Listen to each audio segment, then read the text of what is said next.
我親手挖掉自己的雙眼送給妹妹，只為了能夠讓她活下去。可她成為大帝後，卻聯合其他9位大帝境，將我封印在輪迴印中，要一點點將我煉化致死。然而就在我臨死前，輪迴印竟將我的一生記憶顯化了出來。此時，所有正道人士都圍在輪迴印前方，即便我已經被封印在輪迴印中，只要沒有親眼看到我徹底消亡，所有人都提心吊膽。畢竟我可是天下唯一的天地境強者。此時，前方一個男子站出來說道：“輪迴印乃是萬古神器，僅需3日，便能將其徹底煉化。”此人便是正道聯盟的領頭人王騰，正是因為他的偷襲，天帝才被封在神器輪迴印中。隨着王腾的說話間，天帝的身體也慢慢虛化。可就在下一刻，天帝的身影突然消失在輪迴印中，一時間所有人都慌了。什麼情況？难道连萬古神器都镇不住天帝？相比众人的慌亂，王腾卻只是淡然一笑：“諸位不必擔心，輪迴印在煉化人時會顯示此人一生過往，現在不過是正在顯現天帝的一生而已。這也恰好說明天帝正在被煉化。”聞言，所有人都鬆了口氣。而此時的我剛剛穿越而來，本以為自己身為天帝可以逍遙世間，可融合所有記憶碎片後，我直接傻眼了。自己竟然被天選之子所率領的正道聯盟封在了這輪迴印中，僅需3日，自己就會生死道消。這簡直是天崩開局！我也只好盡快修改融合後的記憶碎片，尋找當前的破局之法。而在輪迴印外，王騰不急不慢地說道：“大家不如趁此好好看看天帝曾經做過什麼齷齪事。”王腾的建議得到許多人的認可，而此刻人群中的宁冰女帝卻打算離開，準備等到3日後再來。她名叫白宁冰，是天帝的親妹妹。王騰見狀淡淡一笑：“宁冰女帝更應該看下去，只有直面心中夢魘，我輩修士才能更進一步。”這時帝後也飛到白寧冰面前：“妹妹，看下去吧，我陪你一起看。王腾大帝說的颇有道理，伴隨了我們這麼久的夢魘，是時候直面他了。”而王騰目光炙熱地鎖定2人，接着掃過其他幾位女帝。之前他連直视9大女帝的勇气都沒有。如今天帝被封印，等到徹底将輪迴印中的天帝煉化，我便能順利成為新的天帝。到時我就將這9大女帝通通收为帝妃。此刻在輪迴印中的我有些絕望，即使我修為蓋世，也無法再從內而外的打破輪迴印。於是我的目光停在了大殿內9位女帝身上，這些人都曾是我最親近的人，只有讓他們再度站在我這邊，為我打破輪迴印，我才能脫困。而輪迴印會顯示煉化之人的過往，於是我打算稍微修改過往，然後將其顯示在輪迴印上。对於從小看虐文長大的我來說，不把10大女帝虐哭，跪求我原諒，我的名字就倒着寫。不過就算是修改，也不能太離譜，適當的進行微調即可。最終我的目光放在了白寧冰身上。首先她是天帝的妹妹，是最早和天帝結識的人，再加上小時候的記憶，白寧冰應該不會記得太清晰，這更利於白寧冰反水到我這邊。於是輪迴印上的一張畫面展現在了大殿眾人的眼前，在畫面中呈現的是一個山清水秀的小漁村，一家3口正坐在簡陋的木桌旁吃飯。父親是一位豪爽的中年男子，而母親則是溫婉的中年女人。此時她腹部高高隆起，顯然又有了身孕，而那名5歲的男孩正是天帝小時候的模樣。看着輪迴印中的畫面，白寧冰喃喃道：“他們就是我的父親與母親嗎？”自出生起，白寧冰就對父母沒有任何印象。兒子，你娘快生了，你想要弟弟還是妹妹？我想要個妹妹。隔壁小虎經常顯擺他妹妹多貼心懂事，所以我也想要妹妹。我在鎮上看了好多書，名字都取好了，就叫寧冰。大殿众人都是沒想到，宁冰女帝的名字竟然是天帝親自取的。一想到自己的名字是天帝所為，白寧冰甚至對自己的名字都厭惡了起來。吃完早飯，我陪父親出去打魚。父親憑借熟練的技藝打上來5條鰻魚，我便提着幾條鰻魚來到鎮上。我將魚賣了幾個銅板，然後來到心心念念的書館。這1年下來，我學到了很多知識，並且我還了解到了修行界的存在。傳聞厲害的修士還能御劍飛行。在一本奇書中，我了解到了重瞳和至尊。傳聞擁有重瞳者遲早會無敵天下，還有天地間的各種奇聞妙事。此刻，白寧冰眼中閃過一抹痛苦。僅僅為了日後的無敵，你就能狠心強取我的重瞳嗎？肯定是年幼的天帝知道了重瞳的存在，日後才心生歹念，奪走了寧冰大帝的重瞳。夕陽西下，我看完書開開心心返回村子，但當我來到村子後，卻被眼前的畫面震驚。只見整個村子到處都是屍體，就連湖水都被染了色。當我回到家裡，更是絕望到了極點。父親和母親全部倒在地上，母親腹中的胎兒還沒出世，便胎死腹中。這一幕直接讓輪迴印前的正道聯盟炸開了鍋。這樣的開局太不符合邏輯。如果白寧冰沒有出生，那麼現在的寧冰女帝又從哪裡來？所有人的腦子都有些不夠用，白寧冰更是愣在原地，不知在想什麼。畫面中我哭得撕心裂肺，明明上午都還好好的，我甚至都為妹妹想好了名字，可現在一切都恍如隔世。快走！這時父親艱難地睜開眼皮，用盡全身力氣說出幾個字：小心閻羅殿。之後父親便徹底斷了氣。我沒有立刻逃走，對着父母的遺體重重磕了3個響頭。之後我在村子裡尋找幸存者，看着畫面中慘烈的情景，劍神女帝心中痛恨道：明明也遭遇過滅村滅族之痛，為何之後你還要屠了我劍神一族？直到我確認全村再無其他活人後，拿上家裡僅有的口糧，便拼命地朝山上逃去。在深山裡有許多猛獸出沒，哪怕是成年人都不敢輕易踏足。但我靠着之前陪父親上山打獵的經驗，還是忍着被荊棘刺傷的痛，在山上待了3天3夜。這段時間我的淚水都流乾了，眼裡流出的都變成了血淚。直到口糧也已經吃完，我準備去鎮上隱姓埋名，打算有朝一日再報仇。結果我發現，就連整個鎮子也被屠戮乾淨，死狀和村裡爹娘的死狀一模一樣。不僅是鎮子，周邊幾個村子都是已經遭難。回到村子，我為父母立了墓，磕完頭我不敢多留，打算離開，因為此刻這裡似乎受到某種道法的影響，食物都開始枯萎收縮，變得不能吃了。隨後我拿上父親的打獵工具和弓箭，然後朝大山那邊走去。路上渴了我就摘一些野果充饥，餓了就打獵來饱腹。一開始我還不熟練打獵手法，但漸漸的也找到了方法。当我來到山林另一邊時，我突然遇到了一隻體型巨大的白虎，在體型的差距下我根本就不是對手。經過一番掙扎，我精疲力盡的倒在地上，而白虎也張着大嘴朝我撲來。在我意識模糊之際，心中升起了一股強烈的信念，我必須要活下去。在這強烈的意念之下，我的左目瞳孔在此刻一分為二，一股強大的威压在我身上爆發開来。重瞳在此刻覺醒，這一刻整個正道聯盟再次炸開了鍋。他們怎麼都沒想到天地原本就有重瞳，要知道重瞳已經是無敌路，而白凝冰更是失聲自問：你明明已經有了重瞳，為什么還要再來奪取我的重瞳？這時王騰再次站出抹黑天地。大家注意，他只是單目重瞳，並非双目，他一定是看到了凝冰女帝有一目重瞳，便心生歹念，只为凑齊雙目重瞳，無敵天下。重瞳開啟後，我發現白虎的速度在此刻放慢了無數倍，我隨意一個翻滾就能躲開白虎的攻擊，但此刻的我還不知道這是我覺醒重瞳後的能力。於是在下一次白虎撲過來之際，我一個滑鏟朝白虎伸下而去，手中的柴刀直接刺入了白虎腹部，將其肚子劃開了一道長長的口子。最終白虎怒吼一聲，便再也沒了生機。隨後我來到湖邊洗去了身上的血跡，突然通過湖水的倒影發現了自己左目地瞳孔，這才意識到我覺醒了奇書上記載的重瞳。我喜極而泣，爹爹娘親，你們的大仇可以得報了。接下來的幾天，我用白虎皮制作了一件虎皮衣服，將白虎的軀體烤成肉乾充飢。一天晚上，我突然聽到有人的聲音，於是我躲藏起來查看，只見一男一女抱着什麼東西急匆匆走了過來，隱約還能聽見他們說道：這個賠錢貨扔在這裡，讓他自生自滅吧。快走快走，晦氣死了。兩人放下手中的襁褓，便急匆匆走了。天色太黑，我沒看清兩人的相貌，但那襁褓中的女嬰卻被我看得一清二楚。女嬰哇哇大哭了起來，我急忙走過去將女嬰抱了起來。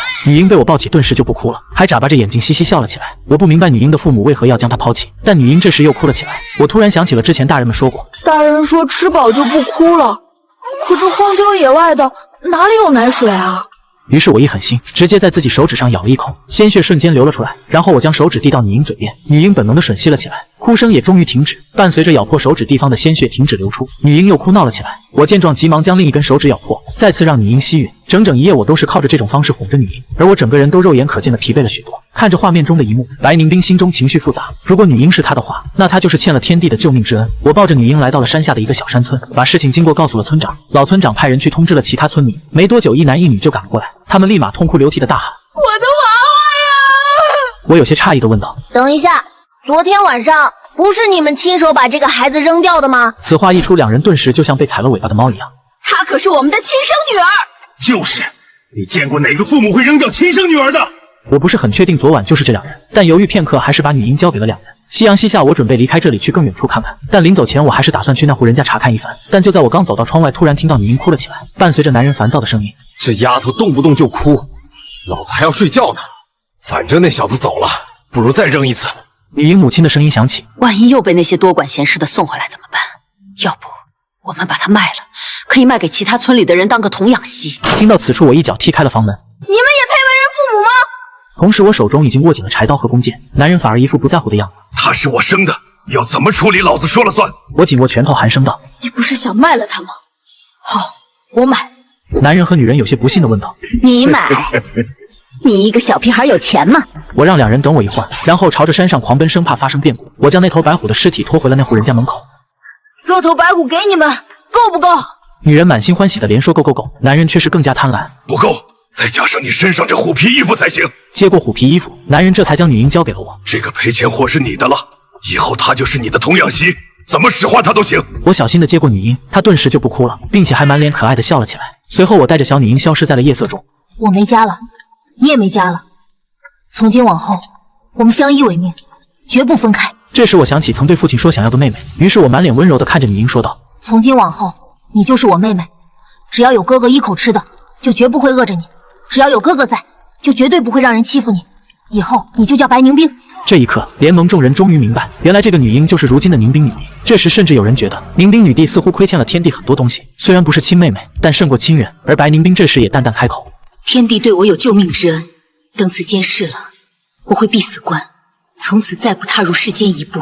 遠離那村子後，我找了一個安全的地方，抱着小寧冰睡了過去。第二天醒來，我開始前往下一個村莊。現在最重要的是解決寧冰吃飯的問題，他幾乎只能吃奶，吃不了其他食物。傍晚，我抵達了下一個村莊，這裡雖然有很多牛羊，但我擔心瘦奶吃了對寧冰的身體不好。在這裡我問了個遍，都沒找到適齡的產婦，於是我接連又找了3個村莊，最後終於找到了一個符合條件的產婦。但這個產婦也有要求，必須要拿東西換才給寧冰餵奶。於是接下來的日子，我就每天上山打獵，用瘦肉換產婦給寧冰餵奶。這樣的日子持續了很久，我原本白白胖胖的身體，在奔波打獵中變得開始消瘦。不過，當看到小寧冰的小臉一天天变得紅潤，我就覺得這一切都值了。村裡有人看我這樣有些不忍心，建議讓我把小寧冰扔掉算了。我直接一口回絕，她是我的妹妹，只要有我一口吃的，就絕不會餓着她。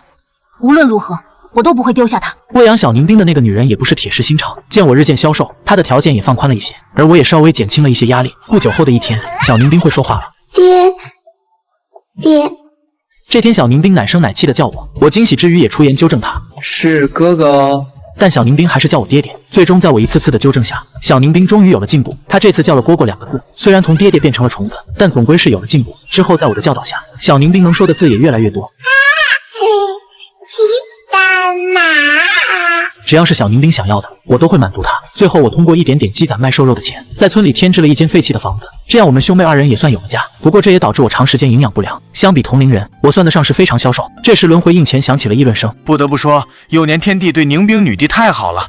從某種意義上來說，寧冰女帝算是天帝的童養媳了。不過，當眾人看到白寧冰殺人的眼神後，他們没敢繼續說下去。而白寧冰也在腦海中問自己：最初的時候，我真的算是他的童養媳嗎？可為什麼之後你就變了？小寧冰長大一些後，我也開始帶他去山裡打獵，但就算去，也是一些相對安全的地方。畢竟總待在村裡也不是辦法，也要看看外面的世界。而他長大一些，也能吃一些瘦肉。由於我經常在這裡打獵，導致這片山的野味都快被我打光了。於是我們兄妹2人時不時會過上吃了上頓沒下頓的生活。而山裡的水果也幾乎只有木瓜樹。於是從小到大，小寧冰吃了好多的木瓜。此刻，正道聯盟的人想到了木瓜的一個妙論，不過他們可不敢去看寧冰女帝。白寧冰自己下意識低頭看了一下，確實還蠻有效果的。一眨眼便過去了5、6年，我和小寧冰都長大了，現在我也有11歲了。這天和往常一樣，我帶着小寧冰去打獵，突然我嗅到了一絲危險的氣息。只見遠處一群狼正在圍攻一個少年，少年看起來和我年紀相仿。我在遠處通過弓箭射死了3隻野狼。由於我擁有重瞳之力，最終在我豐富的經驗下，狼群全都被我給解決了。而那名少年已經被撕咬得昏迷了。我顧不上收拾戰利品，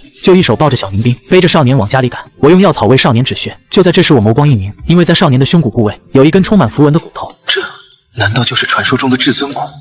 奇書上說，得此骨者，可為人族至尊。這一刻，聯盟眾人也都是倒吸一口涼氣。與此同時，眾人的目光都停留在了一位大帝的身上。此人是天帝的結拜兄弟葉逍遙，他之前在一次重傷時被挖走了至尊骨，隨後在王腾大帝的引導下，認為就是天帝挖走了他的至尊骨，這也是葉逍遙加入正道聯盟的原因。葉逍遙坦然承認，沒錯，幼年救我的正是天帝。眾人聽完恍然大悟，這樣一來就說得通了。但有一點很讓眾人不理解，天帝是後來挖走的靈帝至尊骨，但為什麼不在這個時候動手呢？要知道這可是天大的好機會。王騰自認為想明白了一切，說道：很簡單，肯定是天帝身邊的幼年寧冰女帝的功勞。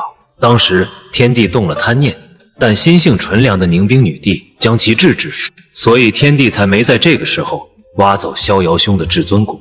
众人覺得王腾說的有道理，只有白寧冰看着這一幕沒說話。幼年时期的事他記不清了，因為年幼時白寧冰遭遇過一場大劫，在大劫前的記憶他都非常模糊。畫面中小寧冰心思單純地說道：果果，至尊骨是什麼東東呀？我一邊為少年葉逍遙止血，一邊簡單地向小寧冰解釋，是很厲害的骨頭，有了它就能成為这世間最強的至尊。小寧冰不懂那麼多彎彎繞繞，很是單純地說着，那把它挖出來給果果，你來當大至尊。這一刻，聯盟眾人皆是無語，所有人都臉色古怪地看向王騰，這怎麼看都是寧冰女帝在拱火呀。王騰此刻也是滿臉尷尬，童言無忌，童言無忌。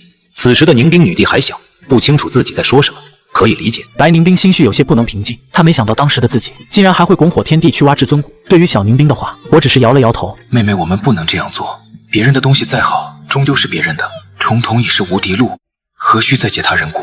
聯盟眾人只感覺震撼無比，原來天帝在這麼小的時候就有了這種覺悟與堅持，難怪後來能成為天帝。重瞳已是無敵路，何須再借他人骨？這句話說得太好了，我感受到了天帝的風骨，這份信念與堅持真的不是一般人。面對至尊骨的誘惑，還是這麼好的機會卻不下手，哪怕是在場諸位也做不到无動於衷吧。而白寧冰也記住了一句話：果果說得對，別人的東西終究是別人的，以後我會好好記住的。但一想到後來被天帝奪取他的重瞳，他的臉色就再次陰冷了下来。忙活半天，我終於為少年止住了血，傷口也進行了簡單的處理。而在我的照料下，少年終於醒了過來。他開口問道：是你救了我？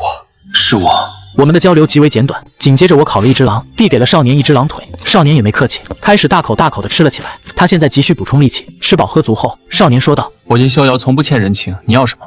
我想了想，問道：“你是修行者嗎？”之前少年被狼群圍攻時，我發現他是有一定實力的，很像書中描述的修士。少年点了点頭。能不能教我修煉？我想保護妹妹。少年却摇了摇头。成为修士需要從小就進行修煉才行，你已經沒機會了。我想試試，哪怕只有一點機會，我都要抓住。少年想了想，從懷中拿出了一本功法。這是一部修煉功法，能領悟到多少就看你自己了。聯盟眾人一看，這是一本最低級的基礎修煉法，扔在路上都不會有人去撿。可幼年的我卻如獲珍寶，我小心地收下，朝少年道謝。隨後我和少年互相交換了名字。等少年傷勢恢復差不多後，就離開了這裡。而聯盟眾人卻開始了議論：天帝不會就是靠着這本基礎功法，最後成為了一方天帝吧？王騰大叫：不可能，天帝肯定是後來遇到了什麼奇遇，才成長起來。於是，在眾人的見證下，我半炷香的時間就修出氣海，踏入了煉氣境。眾人見狀，倒吸一口涼氣。他們中最快踏入煉氣的也用了3個月。整個修行界的境界分為煉氣、築基、金丹、元嬰、化神、合道、渡劫、大成、真仙、仙君、準仙帝、先帝、大帝。很多普通人一生都無法修出氣海進入煉氣，而少年17的天帝，僅憑一本爛功法就輕易辦到。為了找回面子，王騰又開口了：看來這都是天帝天生具備的優勢，但同時這也代表天帝能踏上修行路，都仰仗了葉逍遙。如果不是他給了這本功法，或許天帝就會普通的度過一生。這時葉逍遙開口了：天帝能踏上修行路，確實來自於我。不管天帝怎樣，他也曾是我的結拜大哥，參與圍攻的，我心中終歸有愧。此件事了後，我便閉辭關，從此不再過問世間。就在這時，有人大叫了起來：快看，少年天帝的氣勢還在不斷攀升！此刻的我短短片刻就達到了煉氣6重才停下。不是我衝擊不動，而是我擔心小寧兵會肚子餓，我要給他弄吃的。可小寧兵吃飽喝足後，我又開始繼續修煉。隨着時間推移，我從煉氣6重突破到了築基境。這一刻，聯盟徹底炸開了鍋。1日進築基，哪怕尋遍諸天，也都是前無古人後無來者的存在。許多人都被這一幕震撼，但王騰還是把一切都歸功於重瞳上，嘴裡抹黑天帝的話一句也沒少。而葉逍遙看着這一幕，心裡卻是非常複雜，甚至心裡充滿了痛苦。曾經他和天帝是實打實的結拜兄弟，然而天帝日後卻殘忍挖走了他的至尊骨。大哥，難道僅僅因為一根至尊骨就能讓你變成這樣嗎？這番話葉逍遙沒有說出來，其他人也不曾知道。哪怕到了現在，葉逍遙對天帝仍舊還是以大哥相稱，可葉逍遙卻一聲輕嘆，自己這個大哥終究還是變了呀。在接下來的日子裡，我除了自己修煉外，還教導小寧兵修煉。我現在已經體會到了修煉的好處，雖然我不想讓小寧兵參與進我未來的復仇事件中，但小寧兵修煉後能增加一些自保之力也是好的。此刻聯盟眾人都期待了起來。天帝眨眼入煉氣，1日入築基，而寧兵女帝同樣身負重瞳，想必寧兵女帝的天賦也不會差。王騰更是信誓旦旦地說道：大家好好看吧，寧兵女帝的修煉速度肯定也會1日千里。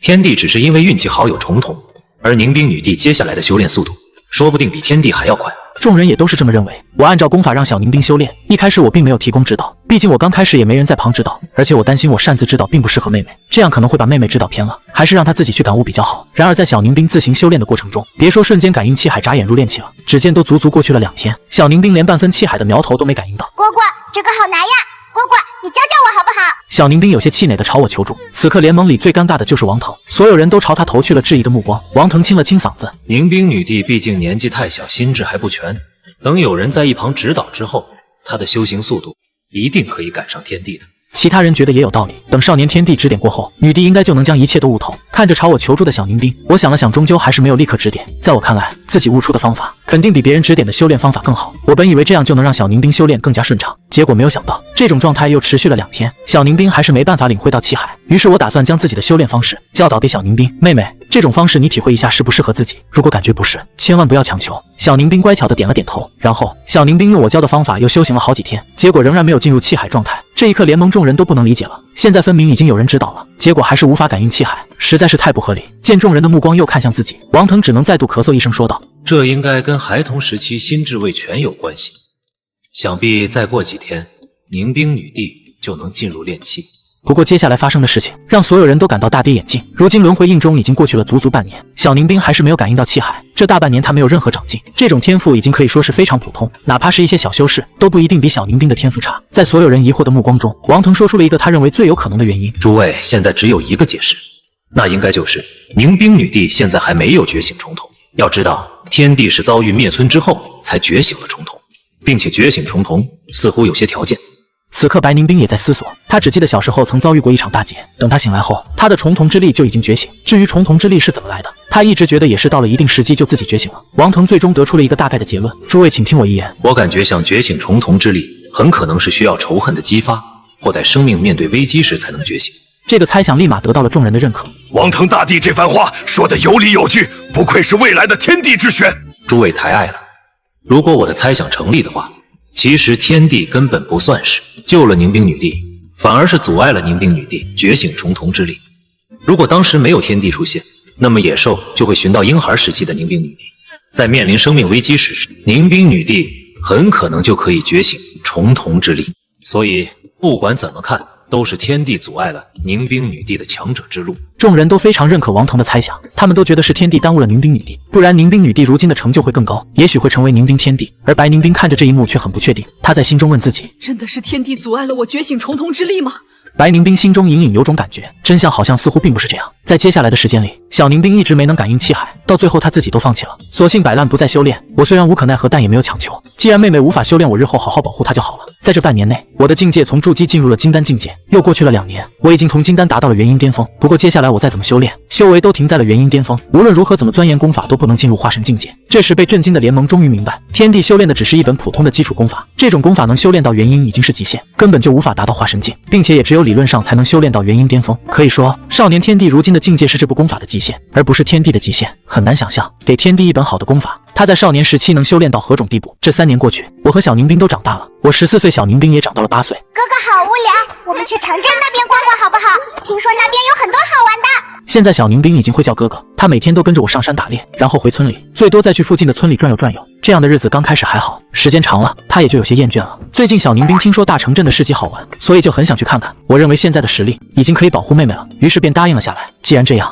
我們今天就去城鎮玩吧。小凝冰一聽，整個人都激動地跳了起來。哥哥最好最好了！小凝冰的言語中滿滿的都是對哥哥的崇拜，還有能出去玩的欣喜。小凝冰將自己打扮得漂漂亮亮，還換上了最好看的一件衣服。即便她還是很稚嫩，但我似乎已看到她未來傾國傾城的模樣。我帶着小凝冰飛行前往城鎮，剛進城，小凝冰就被眼前繁華的景象徹底驚呆了。這裡真好玩，這裡人好多呀！我從來沒有見過這麼多的人。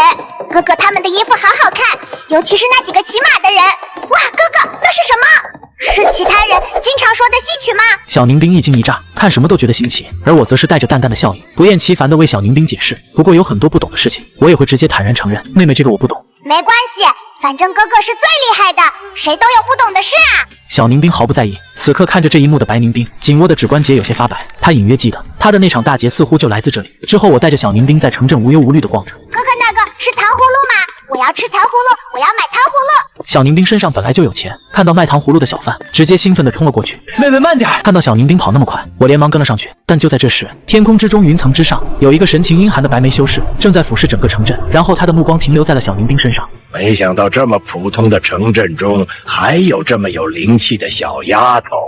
哼！隨即白眉修士大手一揮，許多人家的小女孩都不受控制，全部朝雲層之上飛去，裡面也包括小凝冰。她哭喊着大叫。除此之外，還有很多人家的父母也在哭喊，他們想抓住自己的女兒，但好像有種無形的力量，直接將他們狠狠攤開。而那些父母倒地後，直接生命氣息全無，場面顯得極為殘忍。我拼了命的想去抓住小凝冰，但無形的力量直接將我壓了下來。白眉修士有些驚訝，沒想到這處小城鎮還有一位元嬰巔峰的修士。不過他並沒放在心上。等得到這批童女的靈魂，老夫的修為絕對能更進一步。到時候哪怕雷劫也奈何不了老夫。聯盟眾人頓時就明白了，這白眉修士是一個合道境修士，現在的幼年天帝無論如何都對抗不了，並且公然抽取童女靈魂滋養元神，這種事放到現在，絕對是要被所有修士共同討伐的。這時有人喃喃道：這麼看來，天帝繼位後更改修士法令，其實對時間有貢獻，至少現在這種慘狀少了很多。這時王騰感覺差不多了。諸位，迎賓女帝現在遇到了生命危機，接下來她肯定會在危機中覺醒重瞳之力。王騰大帝說得對。現在兄妹兩人都有重瞳之力的話，也不是不能和白眉修士對抗。然而現場的畫面卻讓人痛心。我拼了命的去追小凝冰，已經在本能的燃燒精血，但實力差距太大，不管怎麼樣我都追不上。然後我看到小凝冰被這個白眉修士直接抽離了靈魂，小凝冰的面容瞬間就僵直了，這代表小凝冰沒了生機。這一刻，聯盟直接炸開了鍋。這究竟是怎麼回事？小凝冰不僅沒開啟重瞳之力，更是在幼年期就死去了。那現在站在聯盟的白凝冰又該怎麼解釋？靈魂被抽取代表生命徹底終結，而死去的人更不可能覺醒重瞳之力。聯盟眾人原本還以為在這危機時刻，年幼的寧冰女帝會覺醒重瞳，然後和少年天帝一起對戰白眉修士。可畫面中發生的事情讓眾人感覺一切事情都說不通了。王腾盡可能用自己的理解說道：“應該是這名白眉修士抽取小寧冰的靈魂後，將其收納進了寶物中，並沒有完全將其吞沒。而之後，少年天帝擊敗了這名修士，釋放出寧冰女帝的靈魂，才將她救下來。”這些話說出口後，王騰自己都不相信，畢竟現在的天帝想殺這白眉修士，簡直可以說是做夢。他更猜不出畫中的劇情，接下來會有怎樣的發展。而白寧冰此刻也是呆愣在了原地，他隱約記得自己遭遇過一場大劫，醒來後就有了一種重生感。就在這時，畫面中的白眉修士動手了，他直接将所有童女的靈魂徹底吞噬。眨眼間，白眉修士的元灵以肉眼可见的速度撞來，整个人的氣息也暴漲了幾分。聯盟眾人至少都是準地以上的強者，他們自然能看出這代表什麼。這代表小寧冰的靈魂被消化後，再也沒有任何能存活的希望。難道在這個時候寧冰女帝就死去了嗎？如果是這樣，現在站在這裡的寧冰女帝又怎麼會和我們一起進攻天地？這一切超出了我的理解範圍，誰能告訴我這到底是怎麼一回事？這時王騰靈光一閃，又有了想法。諸位，我大概知道是怎麼一回事了。畫面中的這個小女孩雖然和寧冰女帝同名，但她依舊不是真正的寧冰女帝。應該是這個小女孩在此時香消玉殒，而天帝之後又認了一個妹妹，而之後認的妹妹才是如今的寧冰女帝。眾人雖然覺得這種猜想不太真實，但似乎這就是眼前最好的解釋。畢竟畫面中的小寧冰已經徹底死去，而白寧冰看着畫面中的一幕，總覺得一切的一切都沒有這麼簡單。此刻聯盟所有人都聽到了我在輪迴印中撕心裂肺的嘶吼聲。妹妹！我絕望的聲音引起了白眉修士的注意，他並沒將我放在眼裡，而是將沒有任何生命氣息的小寧冰丟給我。你要嗎？來給你。我無比小心地接住小寧冰，此刻他臉上沒有絲毫血色，我心中仿佛被千把亂刀狂斬。妹妹，你怎麼樣？回答我呀！其實不管我呼喚的聲音有多大，小寧冰再也不能回應我了。他蒼白的嘴唇和沒有血色的臉，我知道這代表小寧冰生命已經終結。白眉修士吞噬過大量童女的靈魂後，他準備找個地方去渡雷劫，但就在白眉修士準備離去的時候，我直接攔在了他身前，叫喊道：“你還我妹妹！還我妹妹！”見我癲狂的樣子，白眉修士只是噗呲一笑：“小娃娃，你妹妹已經死了，老夫現在心情好，可以放你離開。但你要是不識趣，就別怪老夫。既然如此，那我就殺了你，為我妹妹償命。”說罷，我便更靠近了白眉修士幾分。白眉修士壓根不把我放在眼裡，但我的一道攻擊卻讓他皺了皺眉。白眉修士發現這個少年明明是元嬰修士，卻有化神中期的實力，於是白眉修士立馬警惕了起來。小娃娃，你是哪個宗門的弟子？如果與老夫有緣，老夫今天也可以饒你一命。即便你已經如此冒犯我。白眉修士主要是怕少年是哪個大家族的傳人，如果這樣他還真得罪不起。一想到這裡，白眉修士就有些後悔，今天就不該來這個城鎮。不過有一點也讓白眉修士很疑惑，如果是大勢力的傳人，那為何少年的妹妹如此普通？而此時的我聽不進任何話語，直接凌空一掌劈向白眉修士，這是我長久打獵悟出的戰鬥方式。白眉修士此刻一臉難以置信，竟然是劍意。可白眉修士發現少年手中並沒有劍，他竟只靠手掌就劈出了劍意。白眉修士終究是有些托大，被我一掌劈中他胸膛的衣衫直接炸開，不給白眉修士駭然的時間，我又再度衝來，和白眉修士展開貼身肉搏。此刻面對境界比我高的河道境修士，我憑借本能的瘋狂戰鬥，但在外人看來這和送死沒有任何區別。而在我蠻橫霸道不要命的進攻下，白眉修士竟一時間被搞得有些應接不暇。突然白眉修士冷哼一聲，河道境的氣息直接將我震飛出去，但我仍然沒有退縮，我一邊和白眉修士肉搏戰鬥，一邊護着懷裡的小寧冰，不讓他受到一點傷害。儘管他現在已經是一具逐漸冰冷的屍體，伴隨着怒火的燃燒，我的重瞳在此刻開始一分為二，眨眼間一股無形的威壓散發開來。而白眉修士徹底被震驚了，他立馬認出這就是重瞳，同時白眉修士立馬露出了狂喜之色。他在想，如果奪取重瞳之力，那還怕什麼雷劫呢？不只是渡劫，即便是大成真仙乃至後面的準地先帝大帝，他也不是不能爭上一爭。尤其是看到眼前少年只有元嬰修為後，白眉修士更是覺得老天都在助他。哈哈，小娃娃，老夫便用你的重瞳之力，助老夫一路成就大帝之路。說完，白眉修士便伸出大手，朝着被他禁锢的少年抓來，但下一秒，我的眸中閃過一抹幽光，白眉修士的禁錮當場被我破開。白眉修士見狀不禁反省，不愧是重瞳之力。此時白眉修士不敢托大，他確信只要他認真起來，這個少年絕無任何取勝的機會。隨着白眉修士一聲大喝翻來，一張漆黑的魂幡出現在了白眉修士手中。聯盟眾人見狀皆是氣憤無比，因為這魂幡上不知有多少生命被這白眉修士殘害，並且從魂幡上能感受到白眉修士殘害的都是普通人。聯盟眾多修士簡直就要氣炸，恨不得當場誅殺這白眉修士。白眉修士操控魂幡，那烏黑的怨魂之力直接纏繞在了我肩膀上。白眉修士想趁機絞斷我的肩膀，但下一刻，一道金芒自我重瞳中爆閃，一把金色的長劍爆射而出。這一幕讓聯盟眾人驚住，難道這就是重瞳之力的木射神兵嗎？我感覺這柄金色長劍至少是上品靈器。雖然上品靈器對於眾人來說不算什麼，但他們知道，對於少年天帝而言，上品靈器絕對是一件神兵利器。因為白眉修士費盡心思煉制的魂幡，也才勉強接近中品靈器的範疇而已。重瞳之力只是稍微展現，就能憑空凝結出上品靈器級別的法寶。那日後天帝的重瞳之力又該多麼恐怖！忽然一個疑惑出現在眾人心中，他們似乎從沒見天帝使用過這種統統之力。在我金色長劍的揮動下，白眉修士魂幡的怨魂碰到長劍的金光，就仿佛老鼠見到了貓一樣開始瘋狂退縮。緊接着我的眸光一閃，金色長劍又化成了一把金色巨劍。在我瘋狂的進攻下，白眉修士的魂幡當場被我擊成無數碎片，而白眉修士也遭到反噬，一大口本源之血直接噴出。白眉修士此刻心中驚骇無比，他怎麼都沒想到自己和这個元嬰少年差了2大境界，結果卻被對方打爆了自己的本源法寶。而聯盟眾人也是瞬間失聲，因為他們已經看出那柄金色巨劍是一把準仙帝器，重瞳之力竟然這般恐怖。很快有一個準仙帝強者發現少年天帝的重瞳中流出了一絲金色的血液，於是這個準帝下意識走上前了幾步，結果下一刻這名準帝直接捂着眼睛慘叫了起來，並且身體也痛得開始抽搐。眾人心中一驚，不知道怎麼回事。王騰連忙開口解釋：諸位不要離輪回印太近，靠近輪回印時會讓畫面中之人所呈現的痛苦同比例的折現出來。修為未達到仙帝者的道友莫要靠近，若修為達到仙帝，倒是可以無。王腾最後那一句無事還沒說出來，他本想做個示範，朝輪回印靠近了幾步，結果下一刻整張臉都是慘白一片。如果不是他及時用修為封住了聲帶，他剛才也会像那名準仙帝一般慘叫出来。10幾名仙帝聽到王腾的意思，應該是仙帝級的修為可以無視這種痛苦，於是他們不放在心上的上前了幾步。結果下一刻10幾道慘叫聲嚎啕般的狂叫了起來，所有人在此刻都急忙的遠離了輪回印。王騰臉色有些蒼白，也有些尷尬。諸位，此事是我疏忽了。輪回印呈現的畫面中，人的體感是无视修為傳遞的，哪怕大帝也會切身體會到這種感覺。諸位千萬不要靠近！所有人聽完，沒一人敢上前一步，但這時白寧冰卻主動靠近了輪回印。白寧冰每上前走一步，他眼睛的痛苦就加重1分，距離輪回印越近，他所承受的痛苦就數倍增加。這就是他當初所承受的痛苦嗎？白寧冰站在輪回印前，感受着痛苦，一動不動。剛才感受過痛苦的眾人不禁自問：這份痛苦，當初的少年天帝，他究竟是怎麼承受下來的？要知道，他現在還只是個10幾歲的少年啊！此刻面對白眉修士的我，雖然疼痛，但我眼皮都沒眨一下，因為我沒有時間顧及這些。和白眉修士的戰鬥還在繼續，但我懷中沒有生命氣息的小寧冰確實沒有受到一絲一毫的波及。我靠着金色巨劍斬爆白眉修士的魂幡，又開始主動朝白眉修士揮舞巨劍。白眉修士被我直接斬飛，整個人都飛進了雲端。白眉修士還沒回過神，我就已經殺入了雲端。我仿佛入了魔，白眉修士在雲層中不斷被我狂斬，沒多久白眉修士就已經被我在空中生生砍飛了至少300次。此刻正道聯盟一片寂靜，誰都沒有想到白眉修士會被少年天帝壓着打。如果繼續戰鬥下去，眾人都覺得死的會是那名白眉修士。這時有人看着白寧冰問道：不知戰勝這名白眉修士後會發生什麼？寧冰女帝大人還記得？王騰有些不滿地開口了：輪回印中的小寧冰已死，絕對不是現在的寧冰女帝。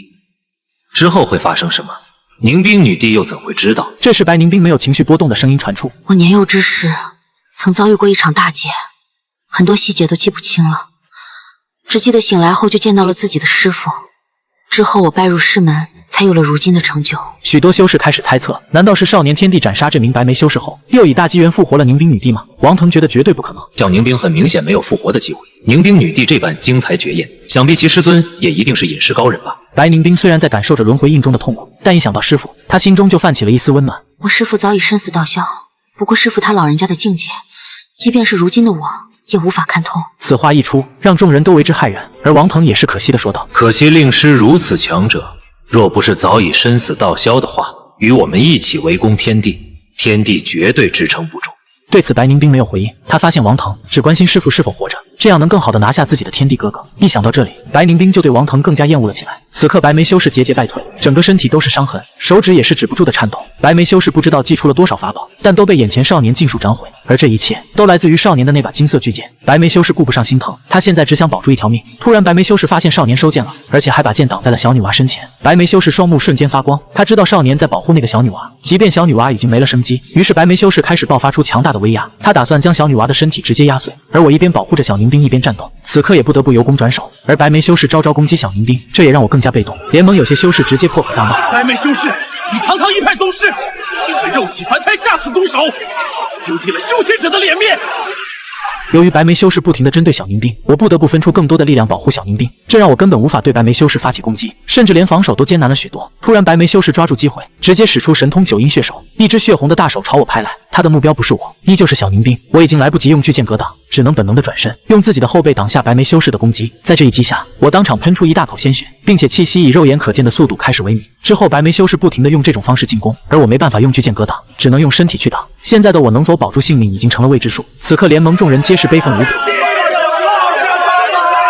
为了一個死人不值得，他早就已經沒有氣息了，你快逃吧！众人的這些話雖然傳不進輪迴印，但他們還是希望少年天帝能丟下小寧兵，這樣少年天帝就還有機會。為什麼少年天帝要做到這一步？或許少年天帝還是希望保存小寧兵的尸身完好，能有虛無縹緲的希望復活妹妹的可能性吧。就算天帝日後再怎麼惡貫滿盈，但此時對小寧兵真心沒話說。而站在輪迴印前的白寧兵，一雙绝美面容也有了剧烈波動。他突然想起了之前哥哥对村民們說過的話：她是我妹妹，只要有我一口吃的，我就绝不会让她餓着。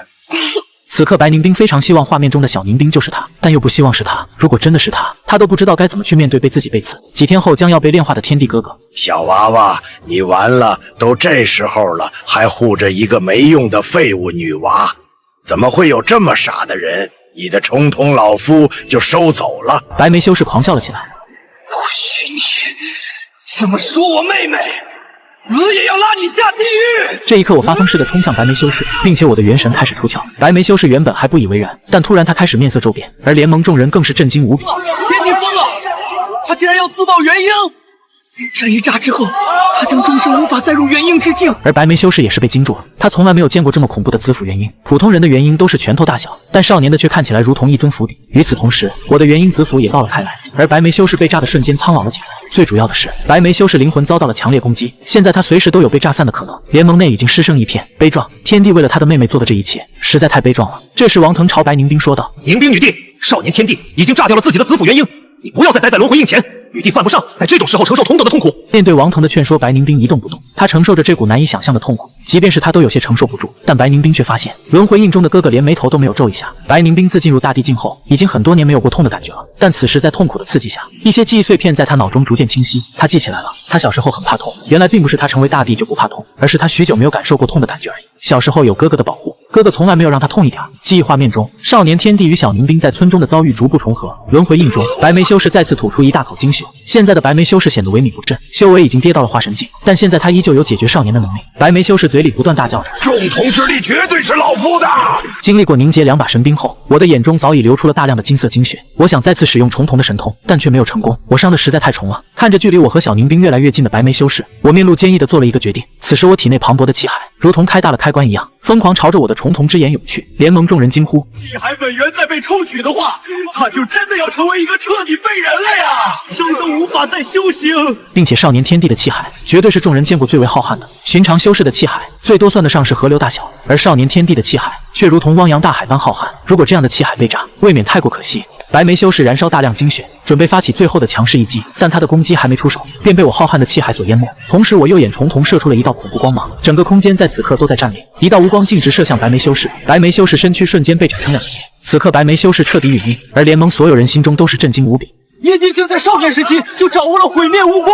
所有人都認為少年天帝實在太強了，但隨着元嬰炸開，以及瞳孔不斷流出的金色血液，眾人也都知道少年天帝已經奄奄一息。要不是天帝不願丟掉懷中死去的小寧兵，天帝也絕對不會這麼慘。而站在輪迴印前的白寧兵，一雙美眸也徹底震顫了起來。他無法想象少年天帝是如何承受下這份痛苦的。想着想着，一些小時候的記憶畫面逐漸開始在白寧兵腦海中清晰起來。隨着我將白眉道人斬殺後，我的身體也已徹底透支，此刻身體直直地朝地面墜落。我用盡全力將小寧兵護在上面，自己的後背朝下。突然，王騰再次發表見解，看來一切都很明了了。天帝這隻重瞳右眼只有毀滅無光，卻沒有復甦的白光，這代表他日後強挖了寧兵女帝的重瞳，只為奪走寧兵女帝的復甦白光。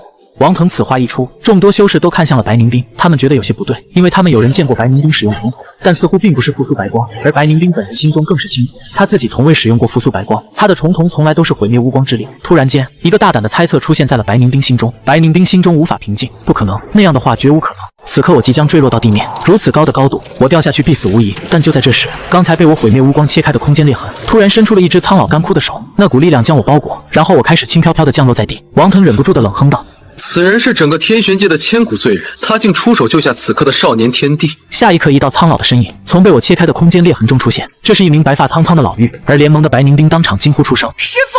此人正是白寧兵的授業恩師，而聯盟也再次炸鍋，他們怎麼都沒想到，這名出手的老妪是寧兵女帝的師父。而王騰的臉色也變得難看至極，因為剛才他對這名老妪進行了辱罵。寧兵女帝，我剛才並沒冒犯尊師的意思，多謝前輩救我一命。我艱難地對着老妪叩了一禮，老妪和藹一笑：無妨，我今日在別處空間恰好感應到你切開空間裂痕，想來是你我有緣。突然我想到了什麼，心中湧起了最後的希望，還請前輩救救我的妹妹。面對我的請求，老妪則是淡淡道：已死之人，肉體凡胎與我無用，為何要救？這一刻，整個聯盟都寂靜了。他他們原以為肯定是慈悲為懷的老妪救活了小寧冰，但事實卻打了他們的臉，而白寧冰也是怔在了原地。原來师尊对我的好，也是因為我的重瞳嗎？白寧冰意識到這世上沒有無緣無故的好，但天帝對小寧冰這種不求回報的好，又算什麼呢？突然，白寧冰發現自己的信念產生了動搖。見老妪不願救小寧冰，我有些急了。前輩，我對你而言也是個將死之人，為何前輩救了我，卻不救我妹妹？老妪再次和善地笑了笑。你不一樣，你對我是有用之人，因為你有重瞳。少年人，你不要誤會，我不會取走你的重瞳，相反，我還會將我擁有的一切都賜予你。见我一臉疑惑，老妪繼續解釋：我乃合歡宗之人，雖然合歡宗在上古前已經覆滅，但仍留有無上傳承。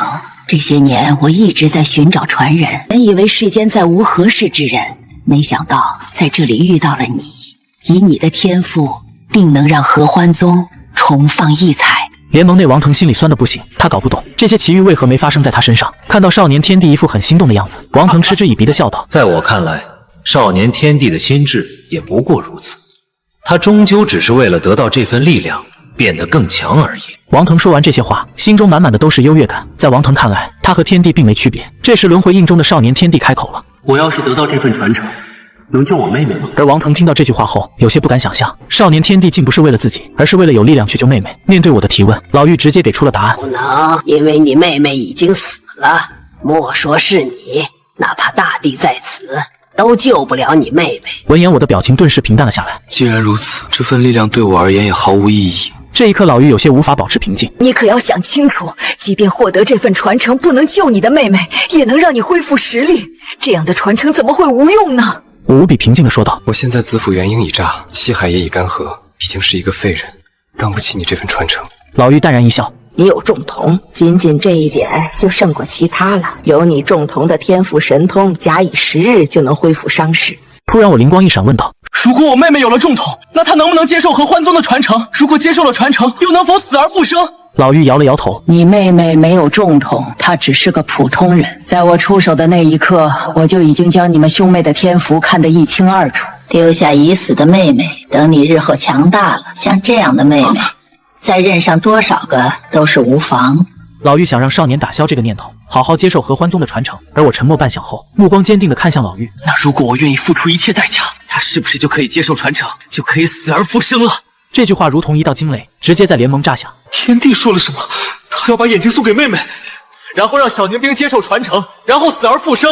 要知道這可是重瞳啊！怎麼會有人捨得送出去？等等，如果此時那個人成功了的話，那現在的寧冰女帝的重瞳……突然没人敢繼續說下去，因為這個玩笑實在太大了。而輪回印前的白寧冰更是心緒不明。真的來自於哥哥嗎？我可是親手背刺了哥哥，我該怎麼面對他？這時王騰站出安穩局勢：諸位不要多想，天帝一定沒成功，畢竟小寧冰已經死了，這是一個無可爭議的事實。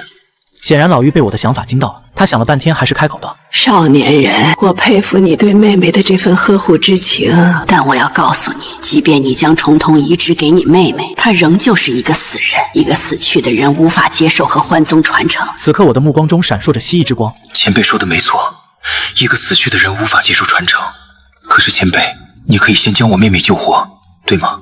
老妪有些急了：開什麼玩笑，我何時說過可以救她了？我繼續說出自己的理解：如果前輩救不了，根本不必說這麼多。前輩一定可以救我妹妹，前輩只需回答我，到底有沒有能力救我妹妹。我隱隱發現，這個白髮老妪似乎不能說謊。沉默良久後，老妪終於開口了：不錯，即便是大帝在此，都救不了你妹妹，但我可以。聯盟內又是一陣倒吸冷氣之聲，他們不敢想這老妪到底有多強。王騰趁機插話：寧冰女帝的師尊當真是前輩高人，怪不得寧冰女帝都看不透其師尊的境界。不知為何，王腾總感覺這老妪給了他一種虛無縹緲的感覺，隱隱透着一種怪異。突然老妪又開口了：不過我不會救她，你才是合歡宗最合適的傳人。我無比篤定地說道：不，前輩，你一定會救她，因為接下來她就會擁有我的這隻重瞳。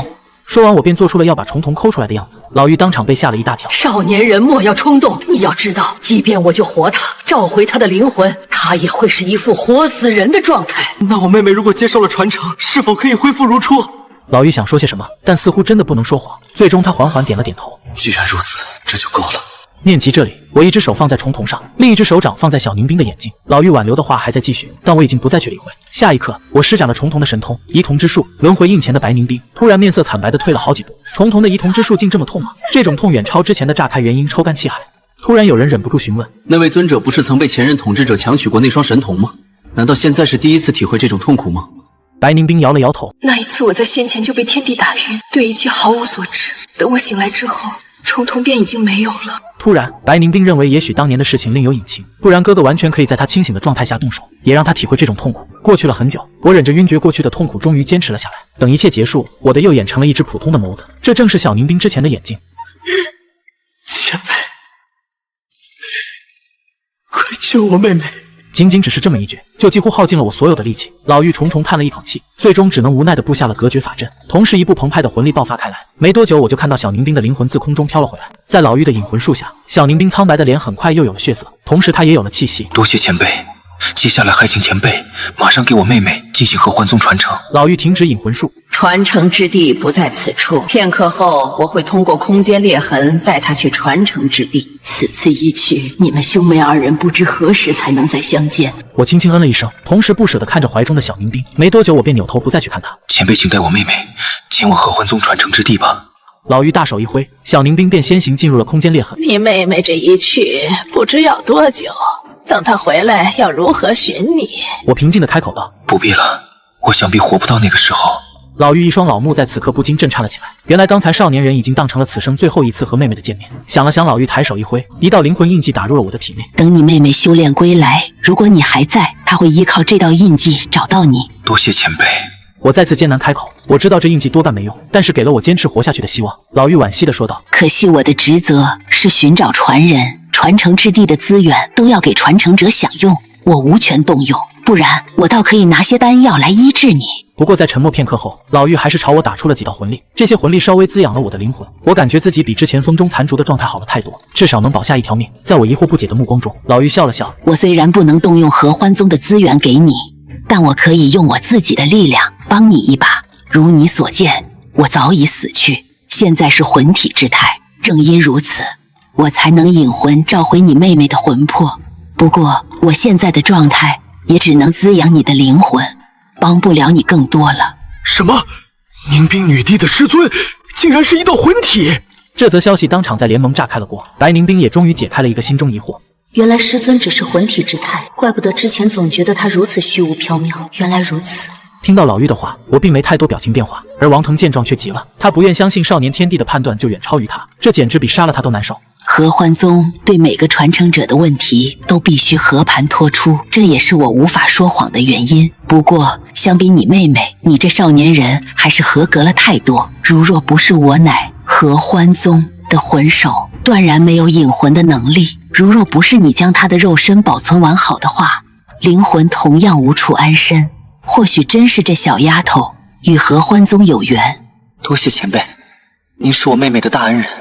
我再次朝老妪艱難地行了一禮。不過前輩還是沒有說為何會救我。我現在沒了重瞳，元嬰已毀，氣海已乾，完全就是一個無用的廢人。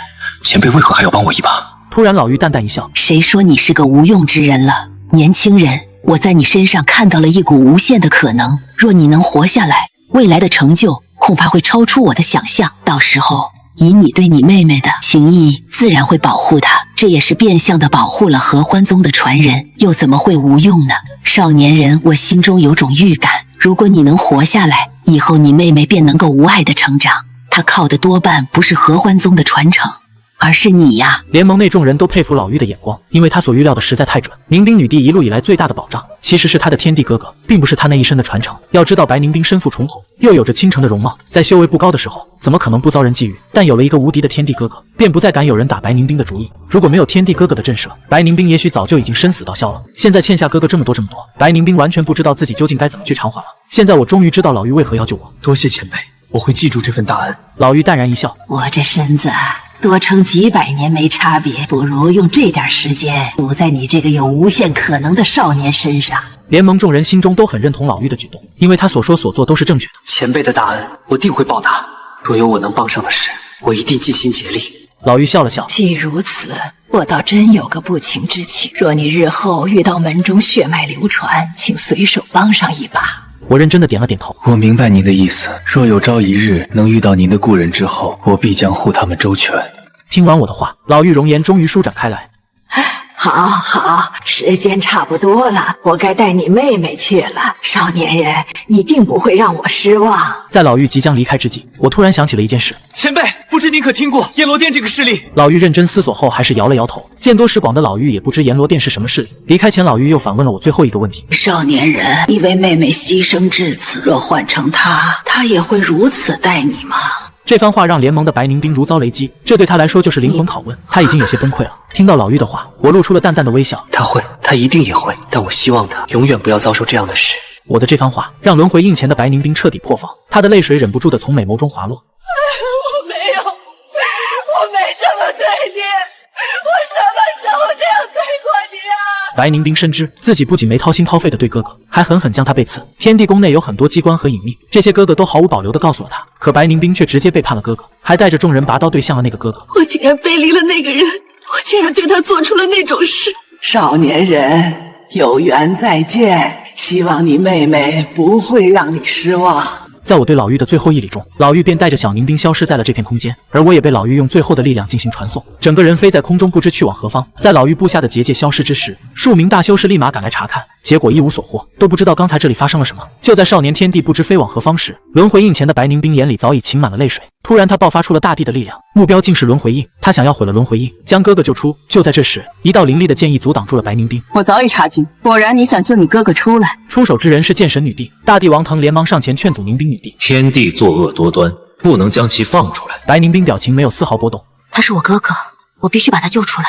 或許我哥哥對不起天下人，可他沒有對不起我。無論如何，我都會救他出來。與我哥出來後，我會勸他放棄天帝之位，我會和他一起隱居，不再過問世事。到時候這天地無論誰做，都與我們無關。好一個你哥哥對不起天下人，卻沒有對不起你。那我劍神一族被你哥哥屠戮又怎麼算？這是劍神女帝的劍意愈發的冷冽，王騰也急忙的再次勸阻。你可要三思啊！要知道你的重瞳就是你哥哥取走的，他也有對不起你的地方。白寧兵堅定地回答道：我的重瞳原來就是我哥哥給的，他想要取走，本就是理所應当。說話間，一道散發恐怖氣息的星盤出現在白寧兵頭頂，星盤裡仿佛隱藏着浩瀚星河。眾修士當場驚呼：白寧兵竟祭出了合歡盤，這可是白寧兵的本命法寶。當年白寧兵靠一手合歡盤，不知震殺了多少地級強者。宁兵女帝，您可要三思啊！為了一個作惡多端的天帝，真的不值。或者天帝小時候對你很好，但他已經變了。是啊，女帝，他如今不再是當年的那個孩子了。眾修士齊齊勸阻寧兵女帝改變心意，可眾人的勸阻卻讓白寧兵更加堅定。這條命就是我哥給的，今天即便為了救我哥死去，也是理所應當。就在這時，劍神女帝也祭出了本命法寶。王騰急了，他怎麼都沒想到寧兵女帝會反水。如果在聯盟展開雙帝戰，這裡將會毀於一旦。寧兵妹妹收手吧，你沒有勝算的。這時站出來的不是別人，而是天帝的帝後柳青城。其他7位女帝沒有出手，但他們也知道劍神女帝加上帝後2人已經足夠了，並且他們也不屑於多人圍攻1人之事，於是他們聯手穩定空間，不然這裡肯定會毀掉。突然王騰在心中念叨着，要不徹底讓寧兵女帝隕落吧。但就在產生這個想法的同時，王騰卻突然有種被遠古巨獸盯上的感覺。王騰心中無比駭然，難道這是被困在輪回印中的天帝使出的無上神通？或許天帝在寧兵女帝身上設置過一些自動保護她的禁術，一旦她遇到性命之危就會自動觸發。王騰越想就越覺得這個可能性很大，同時他也慶幸沒有貿然對白寧兵出手，不然後果不堪設想。不過王騰也不打算任由3人這麼打下去，於是他突然祭出了一件法寶震天塔。白寧兵正全力抵抗劍神女帝和柳青城，怎麼都沒想到王腾身為大帝如此卑鄙，猝不及防下直接被罩在了震天塔之中。眾修士驚呼：天塔不是在万年前就丟失了嗎？有震天塔在，就可以限制宁兵女第一段時间了。王腾，你在做什么？这时剑神和柳青城同时看向王腾，他们都对王腾偷袭的舉動感到不齒。王騰立馬裝出大意的模樣說道：2位女帝，我也是沒辦法。放心，震天塔不會傷害寧兵女帝，此事了了，我會親自向寧兵女帝謝罪。眾修士還真被王騰被糊弄過去了。是啊，皇帝也是為了天下着想，切，只是為了解決天帝這個大禍患。王騰大帝真的有為世間天下的悲天憫人之心。劍神看着王騰，美目中充滿了不屑。他多少能猜出王騰的心思，因為剛才他也有種被恐怖力量鎖住的感覺。此刻震天塔中，白寧兵使用合歡盤對着震天塔不斷的衝擊，想要突破出去。王騰讓眾人不要擔心，震天塔是防禦神器，即便是寧兵女帝也無法立馬重開。如果剑神女帝想要突破震天塔的話，估計一切就不好说了。剑神女帝附剑而立，剑者心之刃也，即可为杀，也可为护。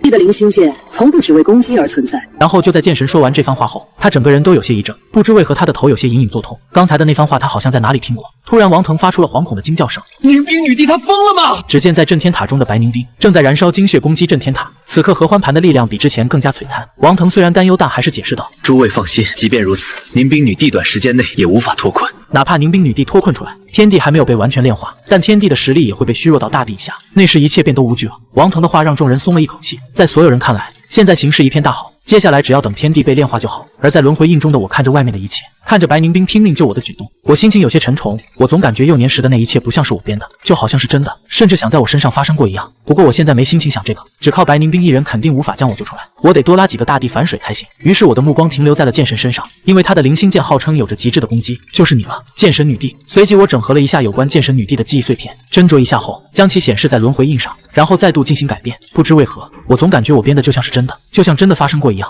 此時有人驚呼了起來：快看，輪迴印之中又有畫面了！剛才輪迴印的過往畫面出現了短暫的停止，眾人認為可能是剛才三位女帝大戰波及到了輪迴印，現在隨着三人大戰終止，輪迴印中的過往畫面又再度呈現了出來。此時輪迴印中，剛才我與白眉修士大戰所在的地方，已經來了數十位大修士，但他們卻沒有任何收穫。此刻小寧冰早已被老妪帶走，而我則是被老妪傳送到了非常遙遠的地方。不知過了多久，我終於從空中跌落到了地上，但落地的瞬間有股輕柔的魂力將我拖住，最終我安穩落地。我知道這是老妪最後的手段，我艱難起身環顧四周，我現在只有一個感覺，那就是冷。這裡冰天雪地異常的寒冷，若是元嬰和氣海都完整，我自然不怕冷，但現在的我只能算是一個廢人。不過我並沒對老妪抱有怨氣，之前在空中和白眉道人大戰時，我就已經完全遠離了村子。最後老妪若不把我隨機傳送走，一旦落入大修士手裡只會更慘。接下來我只能靠自己了。我一步一步走在雪地上，現在我需要先搞清楚這裡是什麼地方。這是一座人煙稀少的小城，即便我衣着單薄就要撐不住，少數路過的幾個路人也對我冷漠或是避之不及，而我的身體早就達到了極限，再加上茫茫大雪影響了我的判斷，最終我身體終於支撐不住，直接倒在了大雪之中。聯盟內眾人又開始了議論：天帝現在身體狀況真是一團糟，他現在算個普通人啊，就算有人發現，也會下意識繞開行走。這樣我足足倒在了大雪裡1天1夜，期間都沒人來幫忙。但好消息是大雪停了。就在這時，一名衣着樸素、戴着雪帽的少女正一口一口哈着氣，暖和着自己的小手。她恰巧從這裡經過，少女注意到了倒在地上的少年，她猶豫片刻，還是俯下身搖晃起了少年的身體。喂，你醒醒，你醒醒！王騰見狀直接發出冷哼。這名少女如果救了天帝，那就是千古罪人。少女晃動了少年幾下，發現少年早已凍僵，並且少女似乎還發現少年是個修士。少女猶豫了一下，還是起身想要離開。她的理智告訴她不要多管閒事，但她想離開的態度並不堅決。她每走2步就回頭看一次，看得出來少女很善良。突然少女聽到了少年發出的一道呢喃聲：妹妹，爹，娘。聯盟震天塔內的白寧冰，當聽到命懸一線的哥哥都這個時候了，還在擔心他，這讓他的攻擊更加瘋狂。他想要快點出去救哥哥。聽到少年的呢喃後，少女終於停下了腳步。既然掛念家人，肯定不是壞人吧？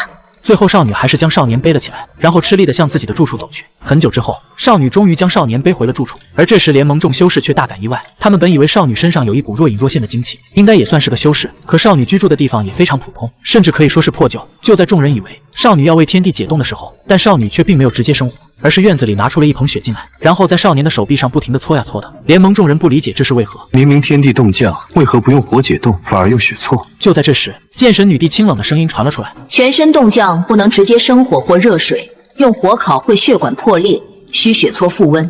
這時眾人才恍然大悟，真相原來是這樣。然後眾人對着劍神女帝又是一頓恭維，而劍神女帝只是淡淡說道：“我從小在嚴寒之地生活，對此有些了解罷了。”劍神的話剛說完，他就產生了一種奇怪的感覺。他隱隱覺得這個少女似乎有些熟悉。當少女為少年用血擦拭了半天後，雖然起到了一定的血液恢復順暢效果，但仍舊有些治標不治本。再這麼下去，少年的心臟肯定會徹底終止跳動。少女猶豫片刻後，雙頰不禁有些泛紅。她輕輕解開了少年的衣領，打算直接擦拭胸膛，這樣效果是最好的。我可是頭一次對男子這樣，你千萬不能死啊！少女就這麼嘀咕着。可當少女解開少年上衣的瞬間，整個人正在原地。少年的胸膛上布滿了猙獰的傷口，有些是舊傷，有些還在滲着血。最觸目驚心的是丹田處，那裡仿佛被生生掏空，只剩下一個虛無的空洞，氣息微弱如風中殘燭。他從未見過如此重傷卻還活着的人，下意識伸手輕觸那道最深的傷口，指尖剛碰上去，少年突然劇烈咳嗽起來，口中湧出黑血，染紅了他素白的衣角。少女驚慌失措，卻並未退縮，她用盡力氣將少年拖到炕上，又跑去院子裡翻找草藥。她記得爺爺說過，極寒之地生長的雪蓮草能吊命。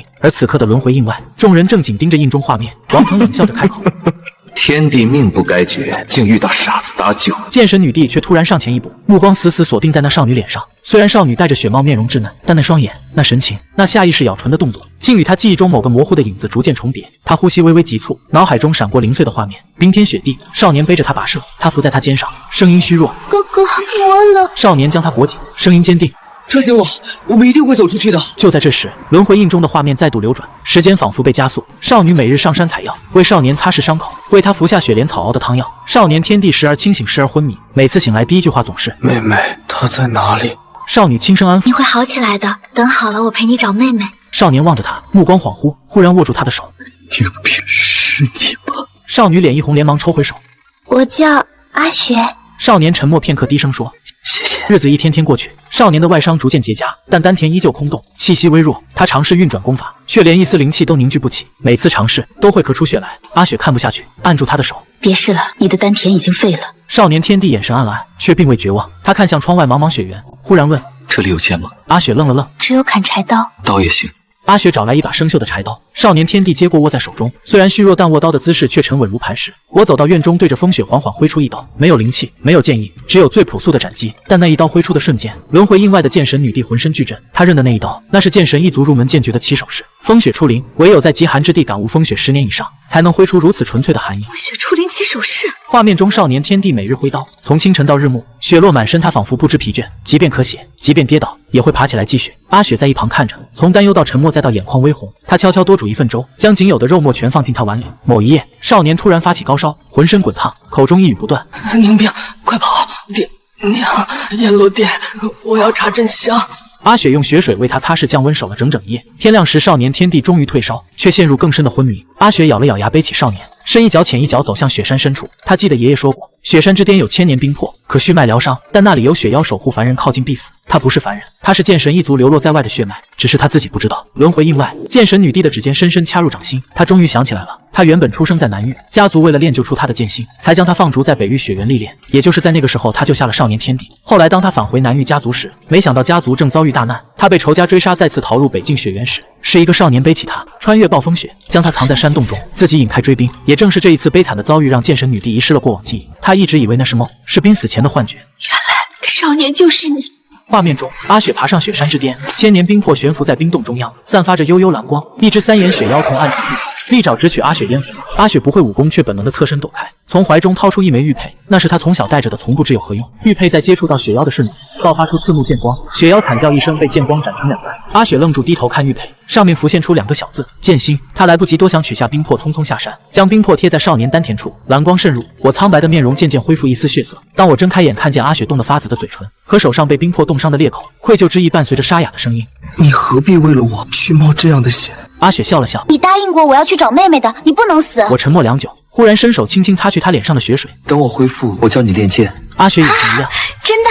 時光飛逝，3年過去，我依舊無法凝聚靈氣，但我的刀法越發凌厲，甚至能在雪地上刻出劍意痕跡。阿雪跟着我學刀進步神速，她不知道自己學的也是日後自己創建的劍神一族獨有的寒天劍意。某一日，一群黑衣修士闖入小鎮，他們手持羅盤，徑直來到阿雪家門前。為首之人冷笑：“劍神一族的餘孽果然就藏在這裡。”阿雪驚恐的不知所措，我將她護在身後，握緊柴刀。黑衣修士不屑：“你個毫無修為的廢人，你敢擋我們的路？”少年天帝不語，只揮出一刀，刀光掠過為首修士脖頸，只見其人頭落地，其餘修士駭人，隨即聯手攻來。少年天帝的刀光如網，每一步都精準踩在雪地凹陷處，借力卸力，竟以凡人之軀連斬7名築基修士。我回頭看向阿雪說道：“你走吧，他們不會罷休的。”阿雪搖頭：“去哪兒我就去哪兒。”少年天帝苦笑，阿雪眼神堅定地說道：“以前是你救我，現在該我救你了。”他拉起少年天帝奔向雪山深處，那裡有一座古傳送陣，是爺爺臨終前告訴他的，若遇大難可啟動此陣，但去向未知，生死由天。2人踏入陣法，光芒吞沒身影。輪迴印外，劍神女帝已淚流滿面，她想起來了，全部想起來了。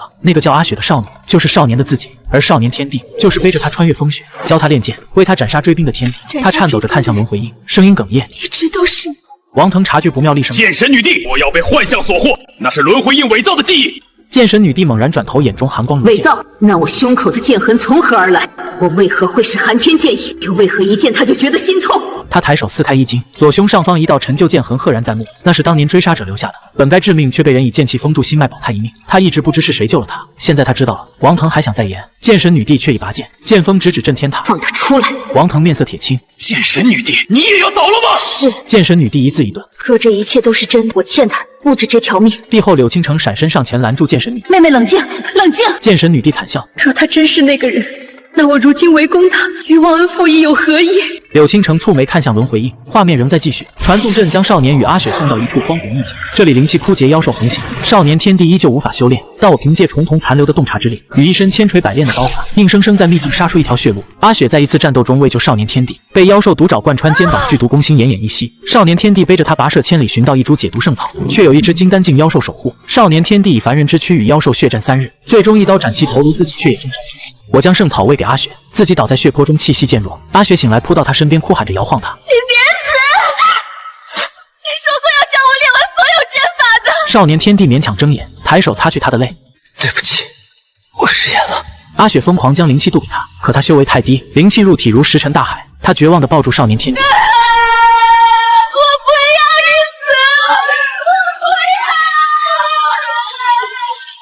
少年天帝忽然咳出一口黑血，血中竟夾雜着點點金光，那是當年老妪留在他靈魂中的魂力，此刻被瀕死激發生機，與聖草藥力融合，竟在他丹田處重新凝聚出一絲氣旋。少年天帝活了下來，卻依舊無法修煉，但那絲氣旋讓他能勉強調動一絲靈魂之力。他靠着這絲魂力，在秘境中刻下無數陣法，引來天雷地虎，淬煉己身。3年又3年，他肉身逐漸強橫，雖無修為，卻可拳碎山岳。阿雪修為見長劍一小成，二人並肩闖蕩秘境，斬殺妖獸，探尋古蹟，感情日益深厚。某一日，他們找到一處上古劍冢，冢中有一柄鏽跡斑斑的古劍，劍旁刻着一行字：新劍無鋒，大道至簡。阿雪伸手一揮，劍身骤然大起，無數劍氣湧入他體內。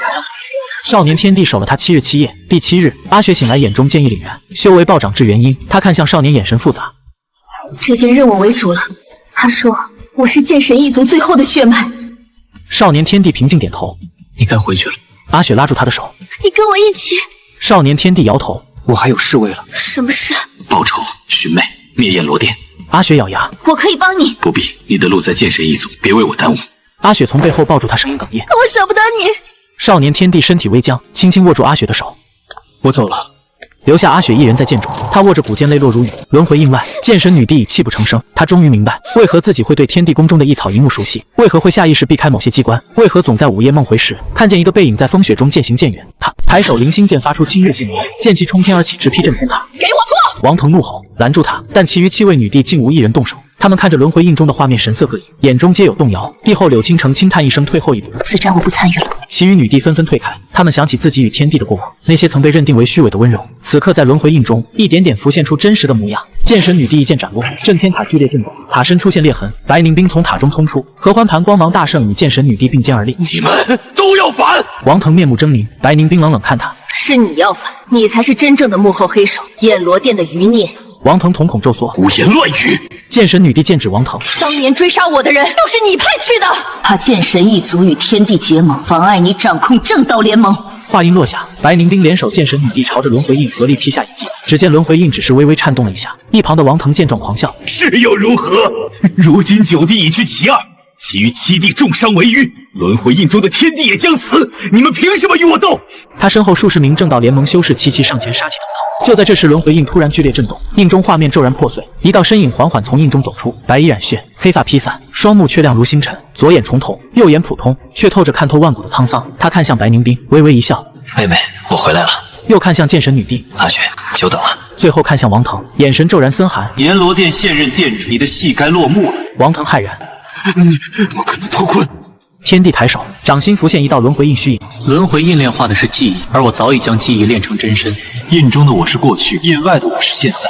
他一步踏出，氣息節節攀升，從凡人直入築基、金丹、元嬰、化神、河道、渡劫、大成、真仙、仙君、準仙帝、仙帝，最終停在大地巔峰，威壓籠罩天地，眾生跪伏。王騰面色慘白，轉身欲逃，天地一指虛空破碎，王騰慘叫，肉身崩滅，神魂被擒。天帝捏碎其神魂，從中抽出一縷黑色咒印，正是阎羅殿殿主印記。當年滅我全村，屠我全鎮，追殺寧冰，設計離間9帝，皆是你阎羅殿所為。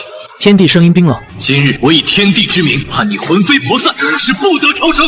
黑色咒印哀嚎消散，天地清明。天帝转身看向9位女帝，目光扫过每一张脸。白凝冰淚流滿面，剑神女帝眼含熱淚，帝后柳青城低頭不語，其餘女帝神色愧疚。天帝輕嘆一聲：過往種種皆有緣由，我不怪你們。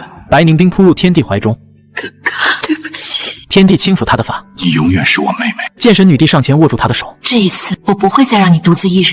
天帝點頭看向眾人，聲音響徹天地。今日起，我重償天地之位，整頓三界，肃清燕羅殿餘孽，还天下太平。若有不佛者，可來戰。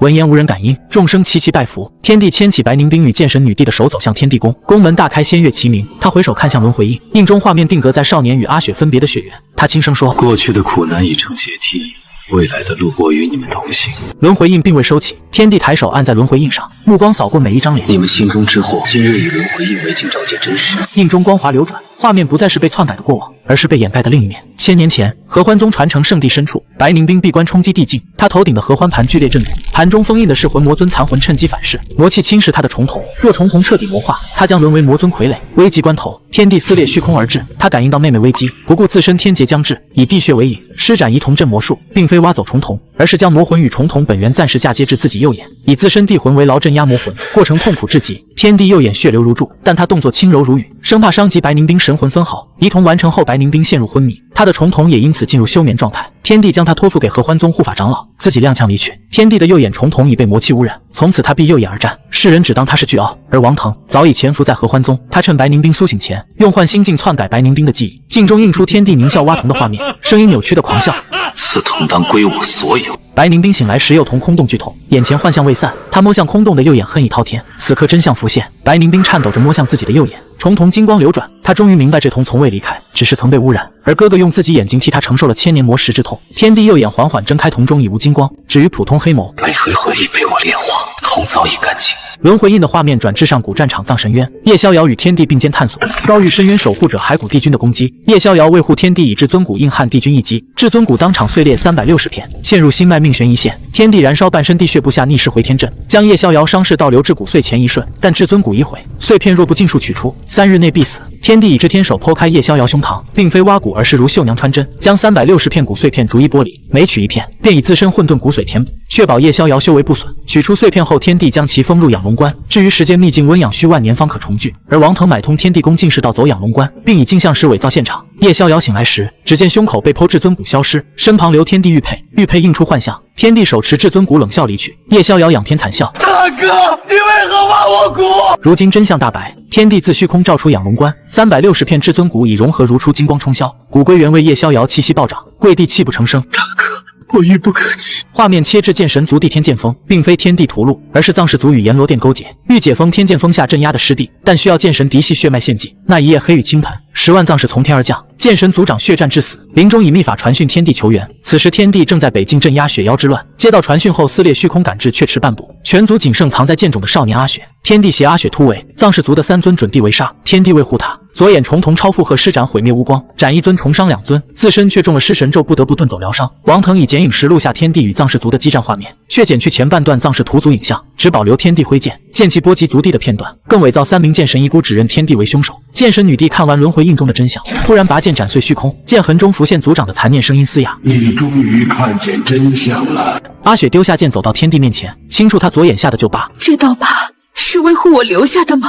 天帝握住他的手，柔聲回應道：都過去了。輪迴印的畫面暗下，只傳出王騰的密談之聲。以後可知，你柳族竟是白蓮氏鎮壓幽冥血海陣源。天帝修煉魔功，勾結血海之主，3年後血海必破，柳族全族成祭品。柳青城怒斥道：胡言！陛下絕非此人。王腾冷笑一聲，用天帝遺留的精血偽造幻象展示給帝後。只見天帝在幽冥邊界與血海之主虛影對影。王騰又道：唯一解法，以天地地血澆灌白蓮，重封血海。你若不忍，我可不借。你假意叛他，引他入輪迴印，印煉化時自會提取純淨地血。我以秘法轉注白蓮，可保你族無恙。事成後，我立誓不傷他性命，只廢其修為。你與他可隱退山林。柳青城掙扎數月，終在族人性命與私情間選擇前者。他要求王騰立天道誓言，絕不取天帝性命。如今真相揭曉，柳青城面無血色。那血海是怎麼回事？天帝輕嘆，揮手間輪迴印映出真實。幽冥邊界，天帝並非與血海之主對弈，而是以自身為牢，將血海之主鎮壓於體內，日日承受血蝕之痛。他氣息不穩時的魔氣衝天，實為鎮壓之象。我從未入魔。天帝褪去上衣，心口處一道白莲印记熠熠生輝。你族白莲早已地血溫養百年，血海之威3年前已解。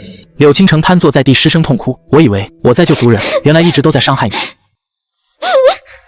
天帝輕輕扶起他，你的心，我從未怪過。輪迴印中的情景快速閃過，其他幾位女帝皆被王騰以類似手段所騙。百花女帝的獨子中是魂骨，王騰謊稱骨為天帝所下，唯有天帝死了骨才能解開，實則天帝早已暗中為其解毒，卻被王騰的幻術所掩蓋。玄冰女帝修煉走火入魔，需用萬年冰心救命，王騰謊稱冰心在天帝寶庫，天帝吝嗇不給，實則天帝早已將冰心煉入丹藥贈他，他卻因幻術未能看見丹藥，反而看見天帝嘲諷他的幻象。烈焰女帝族中聖火將息，需天帝的太陽真火重燃，王騰偽造天帝拒絕的幻象，並稱為天帝死方可奪真火本源，實則天帝早已分出一縷真火本源藏於他閉關處，也被幻術所遮蔽。星月女帝觀測星象，得到地心隕落星帝當立的預言，王騰篡改星圖，將隕落指向天帝，星帝指向自己。然而真星象顯得確實，地心精結，光耀萬古。青雲女帝痴迷劍道，王騰獻上是地劍訣，稱為懷沙帝之心方可煉成，並偽造天帝打壓他，奪其劍譜假象，而劍訣實為地級魔功，一旦修煉就會入魔。五帝看完各自真相，皆跪地跪泣。吾等有眼無珠，請天帝責罰。而天帝只是緩緩說道：王騰之舉，以人心之懼、之貪、之愛為饵，終既非你們之過，是我未能早些察覺，護你們周全。天帝走向輪迴印中央，左目重瞳金光大盛，以輪迴印為鉴，映照所有真實。從此三界再無冤屈，剎那間金光席捲天地，所有被篡改的記憶，所有被掩蓋的真相，化作光雨灑落世間。眾生凡曾對天地有疑者，此刻皆見真實，悔恨、愧疚、敬仰之念匯成洪流。天地氣息再度攀升，突破大地極限，踏足輪迴天地之境。他俯瞰眾生，生如天線。即日起，三界律法重定，摄巡天境，监察天下。愿者可自诉，恶者无所敦行。万事太平，九地歸位，萬族朝拜。輪迴印化為一座通天巨碑，立於天宮之前，碑明真相，永鎮世間虛偽與陰謀。天帝牽起白寧冰與劍神女帝的手，走向宮門，回首間目光掃過眾生，過往之痛已成序章，未來之路你我同行。